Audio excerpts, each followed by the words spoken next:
Hello student, जय हिंद। आप सभी का फिर से एक बार इस YouTube platform math research centre पर आप सभी का स्वागत है। आज बात करने वाले हैं गुणोत्तर श्रेणी के एक ऐसे ट्रिक के बारे में जो आप क्या करते हो, किसी भी एग्जाम का पेपर दे रहे हो, ऐसा यदि आपको क्वेश्चन दिख जाएगा तो आप उसे क्या कर सकते हो, आसानी से लगा सकते हो। आज एक बेहतरीन ट्रिक के बारे में बात करने वाले हैं। पिछले वाले में आज में बात किया था समांतर श्रेणी की ट्रिक पर, जिसमें हम लोग क्या किए थे, अर्थमेटिकल प्रोग्रेशन के ट्रिक पर बात किया था। उसका भी आंसर क्या करते थे, एक लाइन में निकाल लेते थे विदाउट पेपर और पेन का यूज किए बिना। तो आज हम बात करने वाले हैं गुणोत्तर श्रेणी का भी कुछ वैसा ही ट्रिक, जिसका हम लोग क्या करेंगे, विदाउट पेपर और पेन का यूज किए बिना आप क्या कर पाओगे, क्वेश्चन को आसानी से सॉल्व कर ले जाओगे। तो ये सामने आपके लिखा गया है क्वेश्चन। अब इसे क्या करें, अच्छे से देखें और इसका ट्रिक क्या करें, बहुत ही आसान तरीके से सीखें। तो ध्यान से देखिए, इधर ये क्या लिखा गया है, किसी गुणोत्तर जीपी का पांचवा पद कितना दिया गया है, 81 तथा प्रथम पद 16 हो तो आपसे दो क्वेश्चन आपके पेपर में बनता है। एक सार्व अनुपात, एक क्या सार्व अनुपात रेशियो होता है गुणोत्तर में, और यहाँ से इसका क्या पूछा गया, यहाँ से फोर्थ टर्म पूछा गया है, चौथा पद पूछा गया है। तो देखो एक लाइन में हम लोग कैसे निकालेंगे, तो ध्यान से देखना इसका ट्रिक। इसमें आपसे क्या पूछा गया है, पांचवा पद पूछा गया है। आज मैं इधर ट्रिक कहीं बता देता हूँ, ध्यान से देख लेना, एक ही लाइन में आंसर आ जाएगा। जैसे आपके सामने क्या लिखा गया है, एक है यहाँ से इन एजीपी एक गुणोत्तर श्रेणी में, आज मैं लिख लेता हूँ इसका पीवा पद। क्या लिख लिया, पीवा पद। यदि इसका यहाँ से पीवा पद एक क्या लिखा गया है, क्यू लिखा गया है, और यहाँ से इसका क्यूवा पद एक कितना लिखा गया है, यहाँ से मान लेते हैं, यहाँ से या तो क्यू की जगह कुछ दूसरा मान लेते हैं, एम मान लेते हैं, और कितना यहाँ से एन। तब यहाँ से आपसे मैं पूछता हूँ इसका सार्व अनुपात। तो इसका सार्व अनुपात कितना आ जाएगा, यहाँ से कि एक क्या लिखा गया जीपी का, एक क्या पीवा पद क्यू और यमवा पद क्या है, यन है। तो इसका मैं सार्व अनुपात पूछ लेता हूँ। सार्व अनुपात जिसे हम लोग कॉमन रेशियो बोलते हैं, क्या बोलते हैं, कॉमन रेशियो। तो एक कितने हाथ से आर से डिनोट करते हैं, तो आर इज इक्वल टू, देखना ध्यान से, ए क्या करते हैं यहाँ से क्यू में क्यू अपान एन, और इसके पावर में 1 अपान दोनों का डिफरेंस पी माइनस कितना आ जाएगा, एम हो जाएगा। ये देखो जो पद आपको दिया गया है क्यू अपान एन का रेशियो निकालना, और 1 अपान पी में से एम को क्या कर देना, माइनस कर देना, जो पद आपको दिया गया है। ये हम लोग का क्या निकल जाएगा, एक लाइन में इसका क्या निकल जाएगा, कॉमन रेशियो निकल जाएगा, जिसमें आप क्या करते हो, किसी भी पेन और पेपर यूज करने की जरूरत नहीं पड़ेगा, आप आसानी से इसका आंसर निकालेंगे। तो बोलो इसका आंसर क्या आ जाएगा, एक लाइन में T5 इज इक्वल टू एक कितना लिखा गया 81, और अगला क्या बोला गया है, प्रथम पद। इसे लिखना चाहें तो T1 इज इक्वल टू एक कितना यहाँ से 16। तो बोलो आर। सार्व अनुपात में आपसे पूछता हूँ तो क्या बताए, 81 अपान 16, देखो उधर, तो एक कितना आ जाएगा 81 अपान कितना आएगा 16 हो जाएगा, और एक कितना आएगा 1 अपान 5 माइनस 1, जो दिया गया उसी को माइनस कर देना। तो बोलो आर इज इक्वल टू 81 को लिखना चाहे तो इस 81 को 3 इंटू 3 इंटू 3 इंटू क्या लिख सकते हैं, 3 लिख सकते हैं, और एक कितना आएगा 3 की पावर कितना से 4 भी लिख सकते हैं। ये 9 7 81, और 16 को भी लिखना चाहें तो इस 16 को क्या लिख सकते हैं, 2 इंटू 2 इंटू 2, और क्या यहाँ से 2। इसे भी लिखना चाहें तो 2 की पावर कितना से 4 हो जाएगा।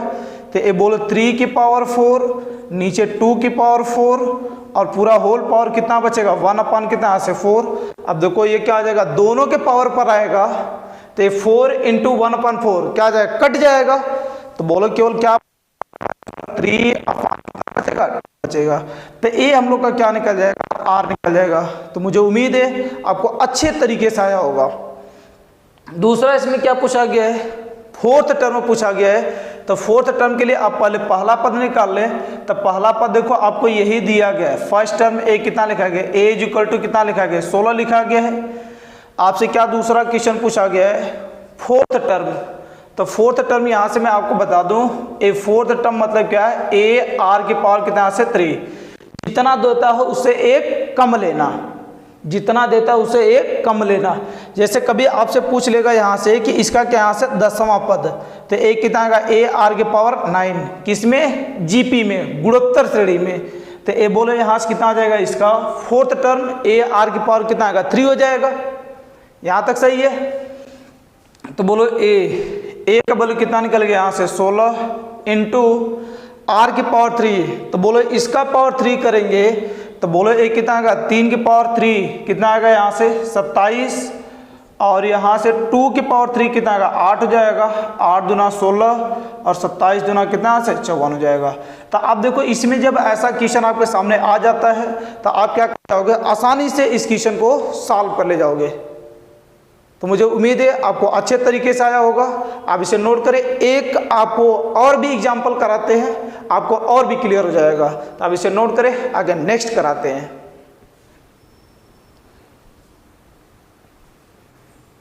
देखिए यहाँ से ए क्या, यहाँ से सेकेंड क्वेश्चन आपके सामने। ए भी आपके मैं बस केवल प्रैक्टिस के लिए लिया हूँ। तो देखिए ध्यान से ए क्या पूछा गया, डायरेक्ट तुरंत आंसर बताना है। ए 4th टर्म लिखा गया है तो इसका मतलब T4 एक कितना दिया गया 1/3। 10वां पद यहाँ से आपको दिया गया है, ए पूरा ये है 10वां पद। तो बोले यहाँ से क्या 10वां पद बोले थे क्या T10 इक्वल टू कितना लिखा गया 200 कितना लिखा गया 43 लिखा गया है। सही है। अब रेशियो निकालने के लिए क्या करते हैं, डिवाइड लगाते हैं, यही तो करते हैं।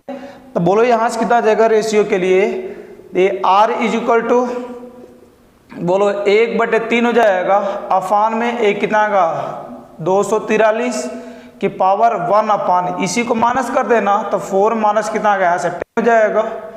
इसे बोलो R इज इक्वल टू 1/, ये 243 लिखा गया है, इसे लिखना चाहें तो 3 इंटू 3 और क्या यहाँ से 3 इंटू 3, ए 3 और यहाँ 27 और कितना यहाँ से 81 और क्या 243, और ये नीचे 3 ए का और बढ़ जाएगा। तो बोले ये तो लिख सकते हैं यहाँ से 3 की पावर कितना यहाँ से 5 और एक बढ़ जाएगा 3 की पावर क्या आ जाएगा 6, और टोटल पावर कितना बचेगा 4 माइनस 10 -6 हो जाएगा।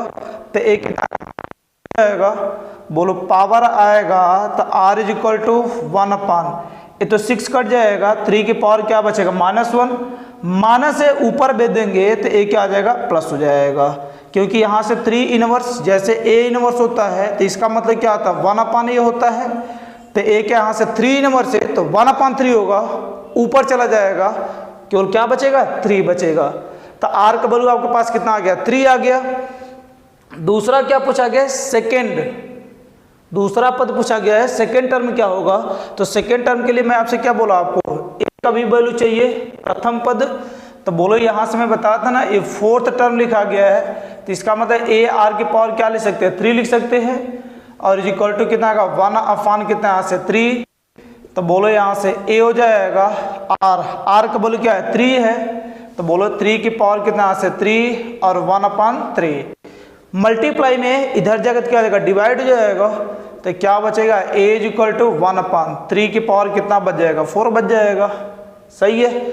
और दूसरा क्वेश्चन हम लोग से पूछा गया है सेकेंड टर्म, तो इसका मतलब T2 पूछा गया है तो ए क्या है ए आर लिख देंगे। मैं बोला था ना एक पावर कम करके लिखना, ए 4 है तो ए आर की पावर 3, 2 है तो ए आर की पावर 1, तो कितना बच जाएगा ए हो जाएगा ए का वैल्यू 1/3 की पावर 4 इंटू आर का वैल्यू कितना लिखा गया 3 लिखा गया है। बोलो एक कट जाएगा 1/3 की पावर 3, या इसे लिखना चाहें तो 1/1 कितना यहाँ से 27 हो जाएगा। ये हम लोग का क्या यहाँ से आंसर हो जाएगा। तो मुझे उम्मीद है आपको अच्छे तरीके से आया होगा। एक में पूरा कंसेप्ट भी बताया, ट्रिक भी बताया, और दूसरा मैं आपसे क्या एग्जाम्पल करा लिया। तो मुझे उम्मीद है आपको एक कंसेप्ट और एक ट्रिक अच्छे तरीके से आया होगा। तो आप इसे क्या करेंगे देखेंगे और क्या करेंगे प्रैक्टिस करेंगे, और ऐसे ही ऐसे ट्रिक मैं आपसे डेली आपसे मैं बात करूँगा, और फिर आपसे मैं चैप्टर वाइज भी हर एक चैप्टर लेकर आने वाला हूँ। तो आप इतना अच्छे से पढ़ेंगे, आगे नेक्स्ट मिलते हैं और नेक्स्ट ट्रिक के साथ मिलेंगे। इतना के लिए आज के लिए इतना ही, धन्यवाद।